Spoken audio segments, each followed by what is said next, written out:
এই ভিডিওটা যদি তোমাদের কাছে রাতে আসে তাহলে ভিডিওটি লাইক করে রেখে দাও, দিনে দেখবে, কারণ এই ভিডিওতে ভূতের কান্না রেকর্ড করা হয়েছে যেটা তোমাদের শোনার সাহসই হবে না।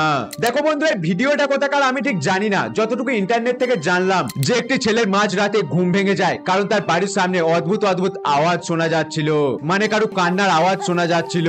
তখন এই ছেলেটি বাড়ির বাইরে যায় আর তার ফোনের ক্যামেরাটা চালু করে, আর গুরু তখনই তার ফোনের ক্যামেরাতে একটা ভয়ানক দৃশ্য ধরা পড়ে। সেই ভিডিওটি আমি তোমাদের দেখাচ্ছি, তার আগে এই ভিডিওটি লাইক করে চ্যানেলটি সাবস্ক্রাইব করে নাও। Ayo, yuk, yuk, yuk. Kena hujan nanti. Hei. Yuk, yuk, yuk, masuk yuk, masuk yuk, masuk yuk. Ayo masuk. Masuk ayo. Ayo. Kenapa? Kamu kenapa? Kenapa?